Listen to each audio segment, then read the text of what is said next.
እሷ እዚህ ትጨቀጭቀኛለች። አንዳንድ ሰው እንደው ፊት ሲሰጠው ልኩን አያውቅም። ቦታዬን ስላላወኩኝ ይቅርታ።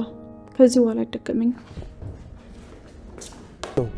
ቤት ውስጥ ምንም ምግብ ከሌለ ተረባለች ማለት ነው። ያውን ቆይ ቢርባት ምን ልትበላ ነው? ያው ልጅ ነኝ ለእናቴ እንኳን ማልበቃ። ዳግም ኧረ እባክህ በፈጠረ ራስን አትውቀስ። ያንተ ጥፋት እኮ አይደለም ነው፣ የኔው ጥፋት ነው። ቤት ውስጥ ምን እንደጎደለ ማየት ነበረብኝ። እዛ ባጉል ቅናት ታውሬ እናቴን ረሳኋት። በቃ ተይኝ ቃል። ምን አይነት ስሜት እየተሰማኝ እንደሆነ አንቺ አይገባሽም። አንቺ ከፈለሽ ቀስ ብለሽ ነኝ፣ እኔ ግን አልችልም። የኔ አባት ይሄንን ልብህን እኮ ነው የምወድልህ። ደግሞ እናትና ቤተሰቡን የሚጠብቅ ሰው ነው ሚስቱንም ቢሆን መጠበቅ የሚችለው። ምን አለ የኔ ባል በሆንክና ለኔም እንደዚህ በተጨነክልኝ። ማነ? እኔ ነው? አዎ አንተን ነው። ለምንድን ነው እዚህ የመጣው? ብሌን ቆይ ምን ሆነሻል? የምታውቂው ጥያቄ ለምንድን ነው የምትጠይቂው? እሱን አላውቅም። እዚህ የመጣው አባትን ፍለጋ ብቻ አይደለም፣ የተለየ ዓላማ አለ። ምንድን ነው ዓላማ? ኦፍ ደግሞ ጀመረሽ አይደለ? ቆይ ተራ በተራ የመጣችሁ ነው መጠርጠር አይሰለቻችሁ? ምን አርግ ነው የምትሉኝ? ምን ላርግላችሁ? ጆ በጨዋታ ልታሳምነኝ አትችልም። ለምንድን ነው የመጣው? እውነቱን ንገረኝ። ብሌን መስመር እያለፍሽ ነው። እኔን እንደዚህ የመናገር መብት የለሽም። እንዴት ነው መናገር ያለብኝ? ንገረኝ እስኪ። እንዴት ልናገር?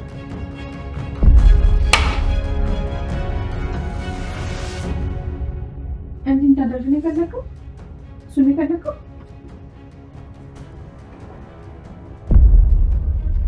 አስታወስክ? አንተ እግር ስር ነበር ያገኘሁት። እኔ እናንተ ብቻ ሆነን የወፏ ታሪክ ተራ ተረት አይደለም አይደል? ምን ለማድረግ ነው የሞከርከው? ለምንድን ነው የነገርከኝ? ወፏ ማን ናት?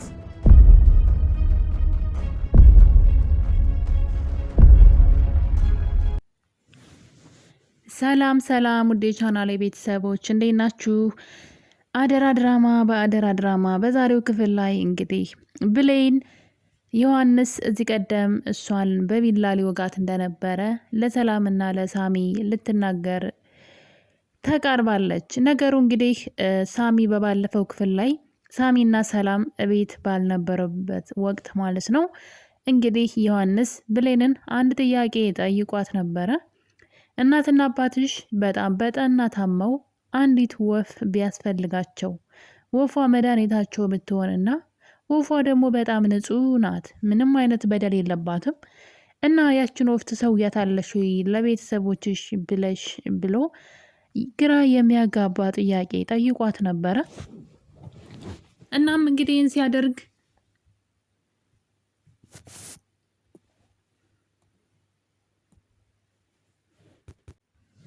ለአጋጣሚ ካጠገቡ የፍሩት ላይ የተቀመጠ አንድ ቢላ ነበረ።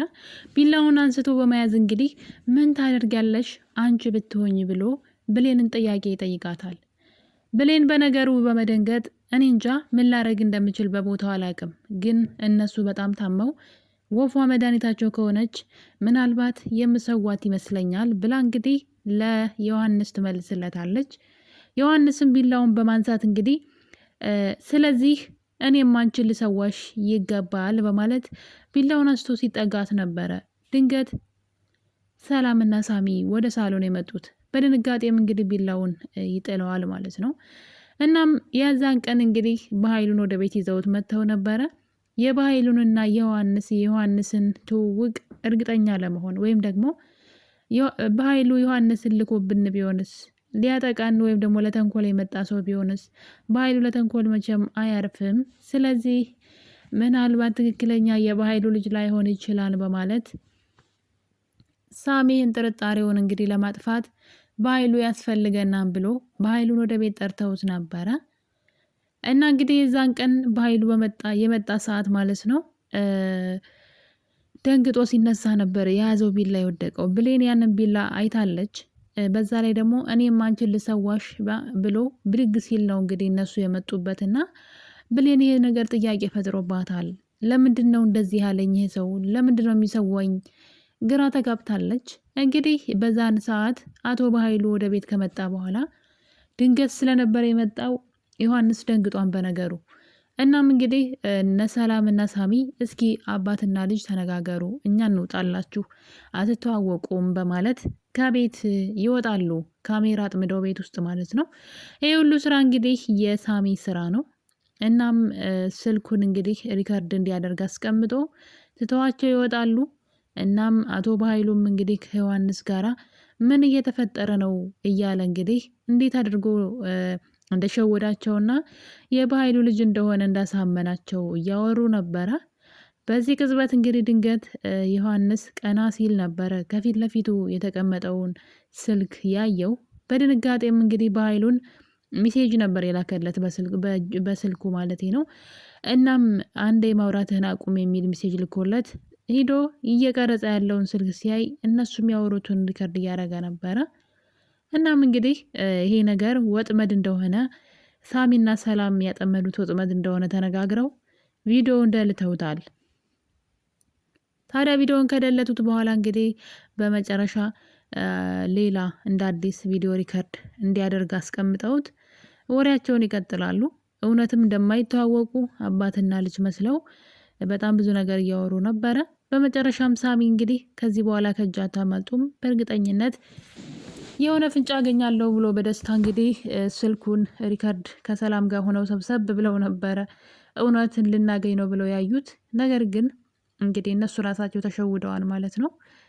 በኃይሉና ዮሐንስ ሪከርድ የሚያደርገውን ስልክ አይተው ስለነበረ እቅዳቸው ተበላሽተዋል። ያኔ እንግዲህ የተፈጠረው ነገር ብሌን ሰላም ነስቷታል። በተለይ ዮሐንስ አንቺን እሰዋሻለሁ ያለው ነገርና ቢላ ይዞ የነበረው ነገር ግራ ስላጋባት ብሌን ኪችን ቁጭ ብላ ቢላውን ታየዋለች። እንግዲህ ከዛ ከኪችን የሄደ ቢላ ስለነበረ እናም ያን ቢላ ይዛ እንግዲህ ወደ ዮሐንስ ክላስ ታመራለች።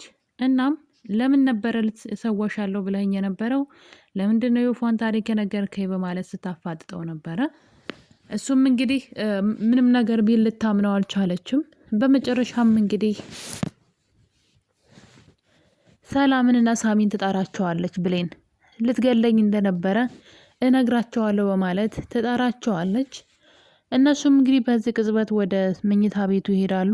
ምን እንደተፈጠረ ሲጠይቋት ቅድም እናንተ በወጣችሁ ሰዓት ሳሚ ብላ ስለ ዮሐንስ ስላደረጋት ነገር ልታወራ ስትል በዚህ መሀል እንግዲህ ቃል የሰላም ስልክ ላይ ትደውላለች።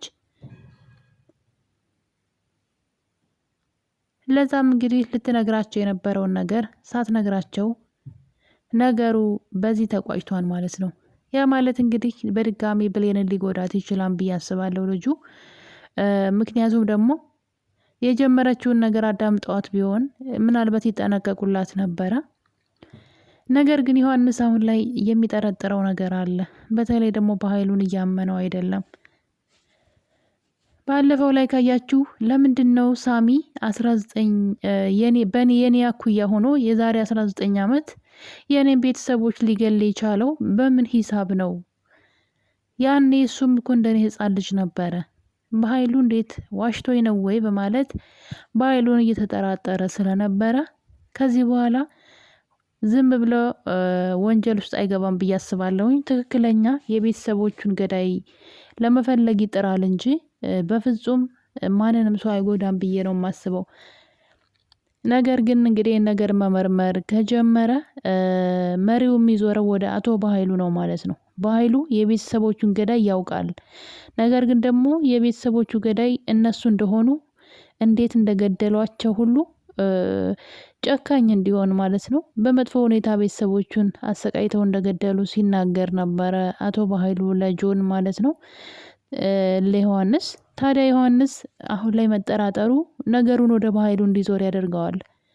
በኃይሉ ከምን ተነስቶ ነው ያልገደለችውን እህቱ ወይም ደግሞ ያላስገደለችውን እህቱ እና ደግሞ ሳሚን በዛን ሰዓት አራስ ልጅ የነበረው ሳሚ ወይም ደግሞ የ2 ዓመት ልጅ ቢሆን ነው እንግዲህ በዛ እድሜው የእሱን እናትና አባት ገድሎ እንደዚህ አሰቃይቶ የሚለው ተረት እንዴት ነው ማምነው? ለምንስ ይህንን ሀሳብ አነሳ ብሎ እንግዲህ መጠራጠሩ የማይቀርና በኃይሉን መከታተል የማይቀር ነው ማለት ነው። በእርግጥ በኃይሉ ቀድሞ ነቅቷል። በኃይሉ ይሄ ልጅ በዚህ ከቀጠለ ሰላምንና ሳሚን ወይም ብሌንን እነሱን ካጠፋ በኋላ ቀጥታ እኔ የቤተሰቦቹ ገዳይ እንደሆንኩ ሊያውቅ ይችላል። ስለዚህ ቀድሜን ያስገድለዋለሁ፣ መጀመሪያ ስራውን ይስራልኝ እያለ ነበረ። ነገር ግን ልጁ ቀድሞ የነቃ ይመስለኛል። በሌላ በኩል እንግዲህ በጣም አሁን ላይ በጣም እያስገረመን ያለው የቃል ነገር ነው።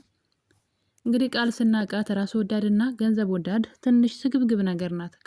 ከኖረችበት ህይወት አንግል የድሃ ልጅ ስለሆነች ሳይሆን አስተዳደጓ እንግዲህ ዱርዬ ነገር ስለነበረች ገንዘብ ስላገኘች ከገንዘብ ጋር ሙጭኝ ብላ እንግዲህ ሰላምንም በጣም ብዙ ነገር ስታደርጋት ነበረ። ከባህሉ ጋር ተስማምታ ወይም ከሳሚ ጋር ተስማምታ ቢሆን እስካሁን ድረስ የሆነ ትንሽ ድርሻ እንኳን ይኖራት ነበረ። ነገር ግን በተደጋጋሚ እንግዲህ እነሱን እየከዳች ብቻዋን ንብረቱን ለማግኘት የሰላምን ንብረት ስትጥር አሁን ላይ ጭራሽ ሰላም ከቤቷ መንቅር አድርጋት ወጥታ እንግዲህ ከገነት ጋር እንድትኖር አድርጋታለች። ታዲያ ከገነት ጋር ስትኖር እንግዲህ በሚገርም ሁኔታ ቃል እየተቀየረች መታለች። ማለት በጣም ነው የሚገርመው። የጊዜ ጉዳይ ነው እንጂ የማይቀየር ነገር የለም የሚባለው ነገር እንግዲህ እውነት ነው። ያቺ ገንዘብ ወዳዷና ስግብግቧ ቃል ሙሉ ለሙሉ እየተቀየረችና መልካም ልጅ እየሆነች መታለች ማለት ነው። እንግዲህ ይሄ ነገር ምናልባትም ሰላም ወደ ቤቷ እንድትመልሳት ሴራ እያሴረችውን ባላቅም አሁን ላይ ቃል ሙሉ ለሙሉ እንግዲህ ጥሩ ልጅ ለመሆን እየሞከረችም ነው። ጥሩ ልጅም እየሆነች ነው። በዛ ላይ ደግሞ ዳግም በጣም ወደ እሷ እየተጠጋ ይገኛል። ምናልባት የብሌን ሁኔታ ከሳሚ ጋር ባላት ነገር ዳግም ወደ እሷ እየተጠጋ ነው። እሷም ደግሞ የምርም ሳሚ እንደምታፈቅረው እናውቃለን። በጣም ነው የምትወደው። እሱ ግን በተደጋጋሚ ሊጠቀምባት የእሷን መውደድ እውነተኛ ፍቅሯን ማለት ነው ለራሱ ለግል ጉዳይ ሊጠቀምበት በተደጋጋሚ ሲሞክር እያየነው ነበረ። እንደዛም ሆኖ ግን እሷ ለሱ ማሰቧን አላቆመችም እና መጨረሻ ላይ እንግዲህ ምናልባት አብረው የመሆን እድል ይኖራቸው ይሆን ብዬ አስባለሁ። ምክንያቱም ብሌን ወደ ሳሚ እየተሳበች ነው። በባለፈው ላይ ካያችሁ ሳሚ ልጅ እንዳለው አውቃለች ብሌን ማለት ነው። እሱም በዳግምና በቃል በኩል ነው እንግዲህ የልጁና የባለቤቱ የበፊት ሚስቱ ፎቶ የደረሳትና ይህን ነገር ካየች በኋላ እንኳንም ብዙ ሳልጓዝ ማንነቱን አወቅኩኝ ስትል ነበር ብሌን። በጣም ተናዳም እንግዲህ አይነን ማየት አልፈልግም ከዚህ ቤት ሂድም ብለው ነበረ። ከሰላም ቤት ለመሄድ እቃውን ጠቅሎ የተነሳው ሳሚ ወይዘሮ ሰላም ከዚህ ቤት ንቅንቅ አትልም፣ ይሄ ቤት የኔ ነው፣ ሂድም ኑርም ማለት የምችለው እኔ ነኝ በማለት ሳሚ ከቤት እንዳይሄድ አድርገዋለች። ይሄ ነገር እንግዲህ ብሌንም በጣም አስደስቷታል። መጀመሪያ ላይ ከዚህ ሂድ ስትል የነበረችው ብሌን የምር ሊሄድ እቃውን ጠቅሎ ሲነሳ ግን በጣም ተከፍታ ነበረ። እንዲቆይ ፈልጋ ነበር። እናም ሰላም ስታስቀረው ደስተኛ ሆናለች። በዛ ላይ ደግሞ ልጅ ስላለው እንዴት ልጅ እያለው ደግሞ እሱን ላምን ነው እንዴ ልጅ እያለው እንዴት ይዋሸኛል እያለች እንግዲህ ብሌን ሳታውቀው ሳሚን አፍቅረዋለች። በጣም ይገርማል።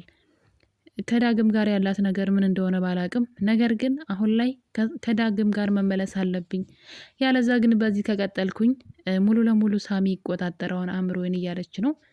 እንግዲህ ሰው ሁለት ሰው ማፍቀር ይችል ይሆን አላቅም። ሰው ሁለት ሰው ማፍቀር አይችልም። ምናልባት ከአንዱ የአይን ፍቅር ዝም ብሎ ስሜት አለ፣ ከአንዱ ደግሞ የምር ፍቅር አለና እንግዲህ ከማንኛው የምር ፍቅር እንደያዛት ባናቅም፣ ብሌን ግን ወደ ሳሚ ሙሉ ለሙሉ እየተሳበችና ራሷም ደግሞ እያመነች ትገኛለች ማለት ነው። ሳሚ ከዛ ቤት እንዴት አለመፈለግ ብቻ ሳይሆን እንዴት ልጅ እያለው የዋሸኛን የሚለው ንዴት ከቤትም እንዲሄድ አይንም ማየት አልፈልግም ብላ የጸባቸውም ምክንያት ልጅ ስላለውና ስለዋሻት ነውና እንግዲህ ያ ማለት ብሌን ሳሚን ትፈልገዋለች። ዳግምም ደግሞ ወደ ቃል እየተሳበ ነው። የምር ታፈቅረዋለች። ቃል በጣም ነው የምትጠነቀቅለት። እርግጠኛ ነኝ አብረው የመሆን እድል ይኖራቸዋል ብዬ አስባለሁ። ውድ ቤተሰቦች እንግዲህ የአደራ ድራማ የክፍል 86 ትረካችን ይህን ይመስል ነበር። ለቤት አዲስ የሆናችሁ ሰዎች ሰብስክራይብ እያደረጋችሁ የምለቀው ቪዲዮ እንዲደርሳችሁ ደግሞ የደውል ምልክቷን መጫን እንዳትረሱ። ቪዲዮውን ሼር አድርጉልኝ። ቻናሌ በጣም ስለቀዘቀዘብኝ ማለት ነው። ቪዲዮውን ስትጀምሩ ላይክም አድርጉ። ሀሳብ አስተያየት ካላችሁ ኮሜንት ላይ አስቀምጡ። በቀጣይ በምን አይነት ቪዲዮ እንድመጣላችሁ ትፈልጋላችሁ? ሀሳባችሁን ኮሜንት ላይ ማስቀመጥ ትችላላችሁ። የአደራ የክፍል 87 ላይ እንግዲህ ሰላም በጣም ተጸጽታለች፣ ቃል ላይ ስልክ ስለዘጋችባት። በቀጣይ ምን አይነት እርምጃ ልትወስድ ትችላለች? ብሌንን ደግሞ አርፈሽ ስራሽን ስሪ፣ አንቺ ሰራተኛ ነሽ ብላታለች።